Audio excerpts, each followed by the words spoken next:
So. Schönen guten Tag. Hallo. Jetzt wiederholt sich's. Hallo. Hallo. Schönen guten Tag. Jetzt wiederholt sich's.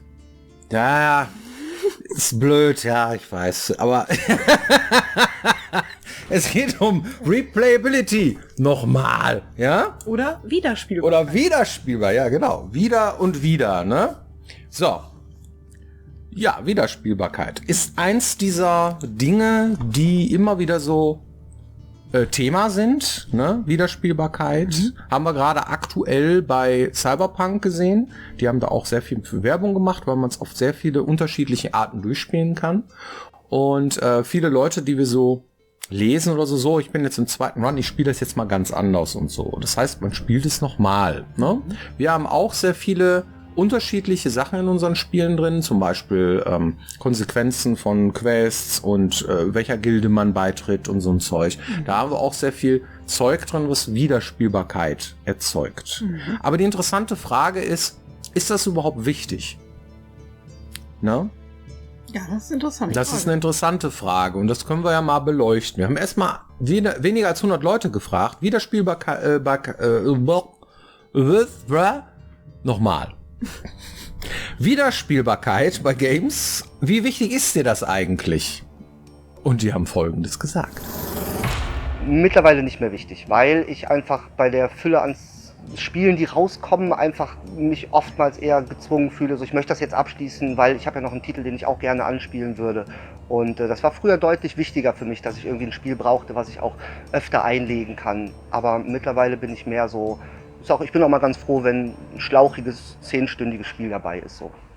Es wird viel beschworen. Viele Leute hoffen immer darauf, dass Spiele oder versprechen, dass Spiele replayable sind, aber ich glaube, sie sind es nicht. Und ich glaube, das ist auch gar nicht so wichtig.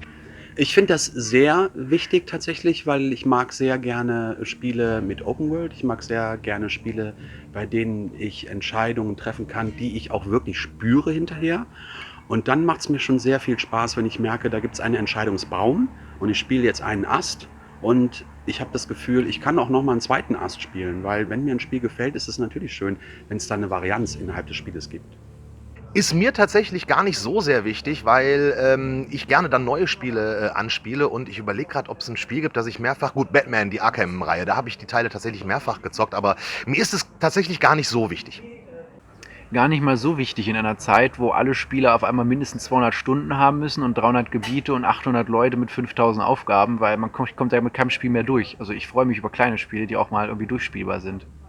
Nehmen wir mal so ein Spiel wie diese David Cage Spiele, die angeblich überall 1000 Möglichkeiten haben, wie man sich entscheiden kann und immer verläuft es anders und so. Die Leute spielen ein Spiel einmal durch und dann vielleicht nochmal ein halber Playthrough und das war's dann. Also ich glaube, das wird übertrieben. Gar nicht so wichtig. Ja. Heute hat man nicht so viel Zeit und es gibt ein super großes Angebot an Spielen. No? Auch ich selber habe früher, muss ich ja sagen, öfter mal ein Spiel durchgespielt. Ja, also so ein Schinken wie System Shock hatten wir letztes Mal auch oder so. Aber hier, das ist auch so ein ganz klassisches Beispiel, das ich mehrfach gespielt habe. Ultima Ascension. Ich glaube aber auch genau da liegt der Hase im Pfeffer. Da gibt es so die zwei Lager. Die einen sagen, ja, mein Pile of Shame ist so groß und ich muss noch so viel Zeug spielen. Die anderen, die sagen aber, wenn ich eins gefunden habe, was ich so geil finde, dass ich unbedingt das wieder haben will, dann möchte ich das gerne wieder spielen können. Und wenn es dann wieder spielbar ist, weil ich es einmal so spielen kann, einmal so spielen kann und es am besten noch ein drittes Mal so spielen kann und vielleicht sogar noch mal ganz anders, dann ist das natürlich total toll, weil die Leute dann einfach immer nur dasselbe spielen. Und es gab einen Mangel an Alternativen, die so ähnlich waren wie das. Das kommt dazu. Das heißt, man weiß nicht so genau, was soll ich denn jetzt als nächstes spielen? Und dann spielst du halt ein Spiel, was nicht ganz so gut ist oder genau so ist wie das, ne? Und dann hast du halt mit Zitronen gehandelt, ne, am Ende des Tages, weil du nämlich doch wieder dasselbe spielst. Wenn so ein Spiel dann Wiederspielbarkeit tatsächlich anbietet, dann findest du das geil.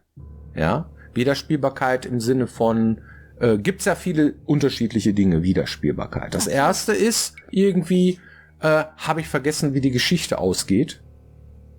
Wahrscheinlich nicht. Aber bietet das Spiel denn eine andere Geschichte an, während ich es spiele? Wenn es das tut, dann habe ich einen höheren Wiederspielbarkeitswert, weil es sich anders anfühlt. Habe ich neue Sachen hinzubekommen, zum Beispiel durch Downloadable Contents oder irgendwie Patches oder sonstigen Kram, gibt's auch auch immer so, oh, ich glaube, ich spiele das nochmal.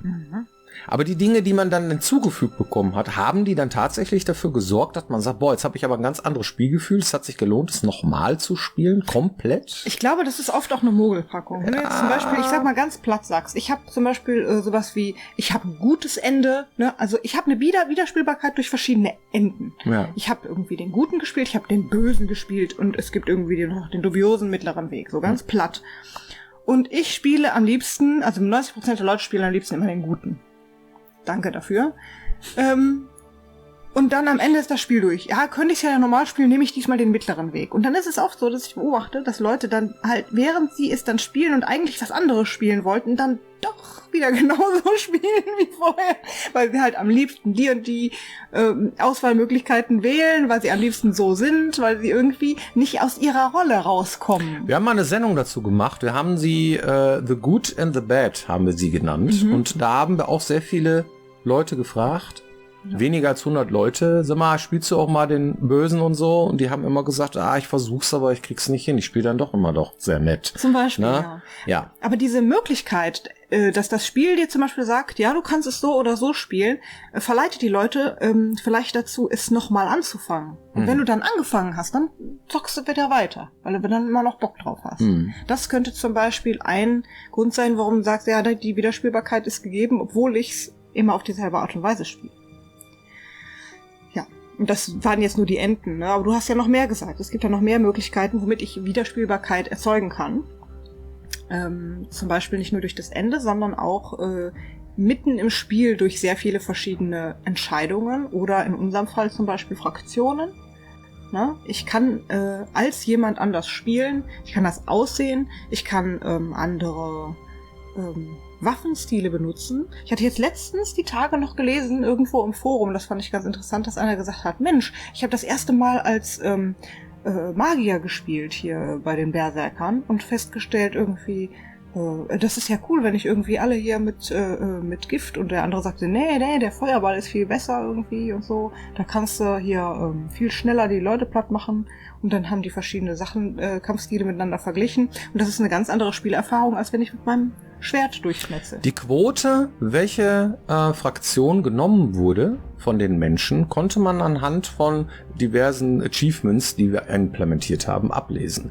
Und die war sehr verblüffend. Ja? Am Anfang haben sich 40% der Leute für die Berserker entschieden. 20% für die Outlaws, die auch sehr arschgeigig daherkommen, wie Charaktere, die wir sonst immer gemacht haben. Und weitere 40% tatsächlich für die Kleriker. Ja. Da haben wir nicht mit gerechnet. Ja. Und Leute, die dann halt mal das jeweils andere gespielt haben, haben dann auch noch mal angefangen und haben dann den jeweils anderen Weg gespielt. Ja. Das fand ich auch sehr erfrischend. Da funktioniert das. Ja. Jetzt möchte ich mal die andere Fraktion spielen. Liegt auch daran, dass es zum Beispiel Quests gibt, die nur für diese Art Fraktion sind. Ne? Wiederspielbarkeit. Ich kann die dann in einem Durchgang gar nicht alle spielen. Ja. Ne? Je mehr man davon einbaut in so ein Spiel, desto mehr Content macht man auch nur für eine bestimmte Art Spieler. Ne, da muss man halt immer gucken, wie viel lohnt sich da. Ne, weil sie sagen, ja, mach doch noch mehr spezielle Gildenquests irgendwie. Und wenn du dann irgendwie Wochen deiner Arbeitszeit darin investierst, Quests zu bauen, die meisten nie zu Gesicht bekommen, weil sie vielleicht zum Beispiel dann eine andere Fraktion gespielt haben, ist das natürlich etwas, wo man sagt, irgendwann, das muss irgendwie auch lukrativ bleiben, dass die anderen auch was davon haben. Und deswegen muss man aber gucken irgendwie, dass irgendwie für alle alles Mögliche da ist, aber spezielle Sachen, da möchte man dann auch denjenigen belohnen, der sich entschieden hat. Und ja, es muss gleichwertig sein, sonst darfst du damit ja keine Werbung machen. Richtig. Oder sagen irgendwie, du kannst es bei uns spielen und dann funktioniert es nicht. Aber trotzdem muss man im Hinterkopf behalten, ne, während man so ein Spiel macht, dass man nicht zu extrem Dinge polarisiert und sagt, irgendwie hier geht die Weiche auf, du hast jetzt hier ein komplettes Spiel in diese Richtung und ein komplettes Spiel in diese Richtung. Das ist sowas Ähnliches, wie wir bei Safecamps importieren erzählt haben, ja, dass du halt da so einen Schneeballeffekt hast, ziemlich schnell. Ja. So, ne? Und dass es dann super kompliziert wird und so viele Edge Cases da stattfinden, dass man dann irgendwann nicht mehr weiß, was hat denn der Vorgänger gesagt und hin und her und so weiter. Und dann wird das schon ziemlich kompliziert teilweise. Ja. Ja. Trotzdem soll dieses Spiel Wiederspielbarkeit enthalten. Was natürlich auch an allererster Stelle steht, ist da der Spielspaß. Ja. Macht mir das überhaupt Spaß, was ich da mache? Macht es Spaß, die Welt zu erkunden, auch vielleicht noch ein zweites Mal? Macht es Spaß, mit diesen Leuten zu kämpfen, die da einen irgendwie für ein Hutband umlegen wollen? Oder eben nicht so? Und das ist, glaube ich, das Wesentliche bei dieser ganzen Geschichte von wegen Wiederspielbarkeit. Ne? Das ist, worüber ich mich persönlich immer wundere, aber viele Leute das auch lieben, ist dieses einfach sagen, okay, du hast das Spiel durchgespielt, in der nächsten Runde darfst du jetzt nochmal spielen und es ist einfach schwerer. Und viele Leute, die freut das dann, weil Neues es dann Game Plus mal, meinst du, ja, ne? New Game Plus oder irgendwie hier ist, im schlimmsten Falle hatte ich mal gelesen, da hast du dann Modus freigeschaltet, den schwierigsten aller schwierigen Schwierigkeitsgrade irgendwie, dann darfst du nicht mehr sterben. Ja, da musst du das Spiel durchspielen, ohne einmal gestorben zu sein. Oder total, also für unser Spiel völlig ungeeignet, du darfst nicht mehr speichern. Ne? Für kürzere Spiele kann man sowas anbieten und es gibt auch Leute, die spielen das dann. Stell dir vor, in Stunde 25, 42 stürzt die Scheiße ab. Kann ja mal passieren. Das ist aber böse. Ja. Will man nicht, oder? Na?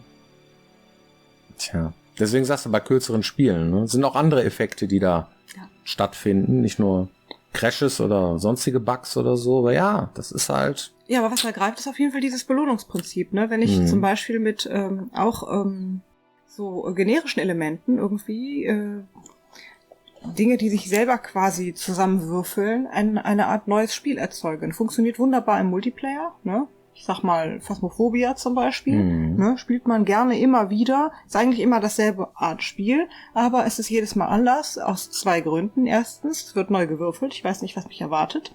Und zweitens, ich kann mit jemandem zusammenspielen.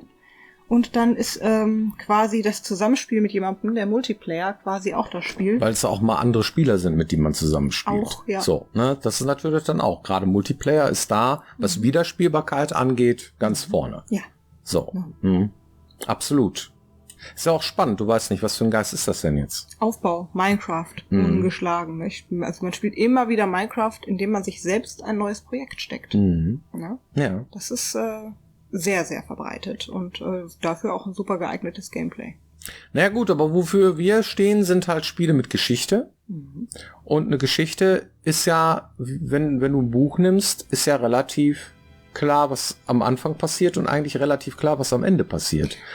Und dann ist es natürlich schon schwierig, da Wiederspielbarkeit reinzubringen in so ein Spiel. Ne? Muss man dann schon spannend machen. Insbesondere ohne solche Choices, wie wir sie ja anbieten. Also wir haben ja schon noch einiges an Wiederspielbarkeit drin. Aber zum Beispiel so ein klassisches Adventure, was storybasiert funktioniert, der erzählt eine bestimmte spannende Geschichte. Du kannst auf eine Art und Weise irgendwie diese Rätsel lösen. Hast du es einmal geschafft, ist das Spiel zu Ende. Und es gibt nichts, was du am nächsten Mal anders machen könntest. Und das ist die Art Spiel, die am wenigsten Wiederspielbarkeit hat. Hat aber trotzdem viele Fans und ist auch sehr beliebt. Ne? Also na gut, so wenn du die Rätsel kennst, ne? Und die Geschichte, dann ist das... Na gut, das war die Wiederspielbarkeit. Hast du eine Community-Frage? Ja, was haben wir denn hier? Okay, machen wir hier auch mal einfach irgendwie... Da fragt jemand, verwendet ihr eigentlich Scrum für die Entwicklung eurer Spiele oder eher etwas Starres? Auch interessant gestellt, die Frage. Naja, starr wäre der Schmierzettel, ne? Was ist denn damit überhaupt gemeint? Also, Planung ist damit gemeint. Ne? Scrum ist so ein Programm oder so ein Tool, sag ich jetzt mal, womit man Planung aufbereiten kann. Einfach gesagt, man schreibt jede einzelne Sache, die zu tun ist. Ja, und wenn es eine Kleinigkeit ist, ich stelle ein Püppchen in die Welt, ich texturiere es, keine Ahnung, ein Stück Arbeit. Ne? Das schreibt man auf einen Zettel und klebt es an die Wand. So, und dann schreibt man alles, was zu tun ist, an eine Wand so, ne? Und das hat eine gewisse Granularität von mehreren Tagen, Stunden, was auch immer. So, und dann kommen die ganzen Teammates dahin und dann dürfen die sich im Grunde genommen aussuchen, was sie als nächstes machen wollen. Das ist der Grundgedanke. So, dann nehme ich das oder das und dann komme ich in einer Woche wieder, dann habe ich das fertig, bis die ganze Wand leer ist. Und dann immer wöchentlich, ne, wiederholt sich das, tust immer wieder neue Tasks, so nimmt man das, diese Zettelchen da an die Wand und irgendwann ist das Projekt fertig. So, das ist das Grundprinzip von Scrum. Dann gibt es die starren Methoden. Ich würde mal sagen, MS Project ist relativ starr. MS Project ist halt wie Tetris. Du hast die Tasks dann nicht als Zettel an der Wand, sondern du hast die als Balken mit Zeit und so und kannst dann so Tetris spielen und kannst den Leuten zuordnen und kannst dann gucken, bis wann brauchst du, wenn du die Sachen alle fertig haben willst. Da musst du die auch nachvollziehen und hin und her und so. Dieses Programm ist sehr kompliziert. Wenn man es einmal befüllt hat und es auch Sinn macht für deine Art von Projekt, dann ist das sehr hilfreich, weil dann siehst du nämlich tatsächlich, wie lange es dauert. Vor allem kann es Abhängigkeiten abbilden. Das heißt, dieser Task kann erst gemacht werden, wenn der beendet ist. Das heißt, der folgt auf dem. Wenn du den verschiebst, dann verschieben sich die anderen mit. Und dann merkst du irgendwann, dass das irgendwie alles aufeinander staut. Und dann siehst du, okay, diese Person kann diese ganzen Dinge gar nicht machen. Das heißt, wir müssen die Abhängigkeit lösen voneinander und müssen versuchen, Dinge zu parallelisieren. Das heißt, ich muss das Püppchen aufstellen dürfen und ein anderer muss es gleichzeitig auch texturieren dürfen, damit es funktioniert. Und nicht darauf warten, dass der eine das Püppchen aufgestellt hat, damit der andere es bemalen kann. Das funktioniert da nicht. Und das siehst du bei MS Project. Und das sind die zwei unterschiedlichen Dinge. Und ja, wir machen immer eine Mischung aus allem. Ne? Wir machen wöchentliche Bereichsleiter-Meetings. Das heißt, ein Bereichsleiter hat nicht mehr als 7 Leute zu verwalten, wo er selbst auch dazugehört. Und dann wird halt besprochen, wer was macht und wie weit man ist. Und aus unserer Erfahrung heraus haben wir sehr viele Sachen abgesteckt und gesagt, bis da und dahin müssen die und die Sachen fertig sein, damit wir den und den Stand haben.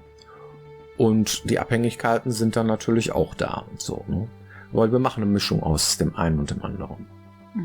Kann man sich auch verzetteln, keine Frage, ne? Und meistens ist es nicht mal eine Frage nur der Planung, sondern oft auch eine Frage der eigenen Ambition, weil man selber glaubt, dass es gut genug ist. Ich glaube, daran hapert es meistens, dass ein Plan nicht aufgeht, wenn man so will. Gut, wir haben eine Trophy-Box. Ja, tatsächlich. Ich muss mich aber irgendwie umschichten, ne? Genau, den kleinen runter, den hatten wir letzte Mal. Von unseren Freunden aus dem Schwarzwald.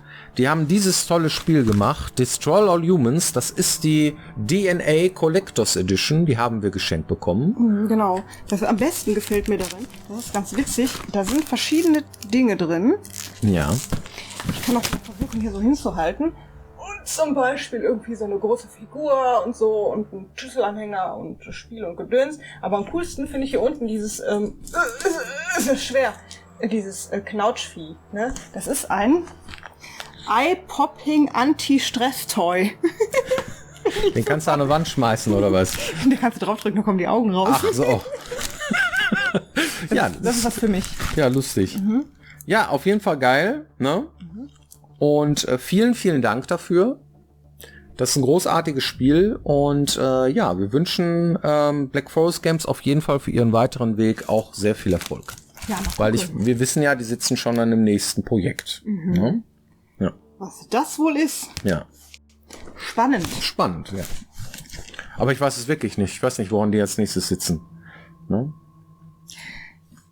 Ich weiß, die haben mal ein bisschen rumgefragt irgendwie. Was würde euch denn interessieren? Das fand ich ganz cool, weil ganz viele Leute dann angeklickt haben, ja, irgendwie, wollt ihr lieber irgendwie einen neuen Teil, was weiß ich, Gianna Sisters oder habt ihr Bock irgendwie auf einen neuen Teil Destroy All Humans irgendwie? Dieses Ding war echt sehr, oder ist noch sehr beliebt. Und dann haben sie halt so einen Mischmasch gekriegt irgendwie. Und jetzt können sie sich's aussuchen, was sie jetzt gerne machen wollen. Finde ich super. Mach ja. mal. Freuen uns drüber. und drauf auf den nächsten Titel von euch. Ja, vielen Dank fürs Zuschauen und wir sehen uns dann hoffentlich nächste Woche wieder hier, wenn es heißt Piranha Becken TV. Genau. Macht's gut. Tschö.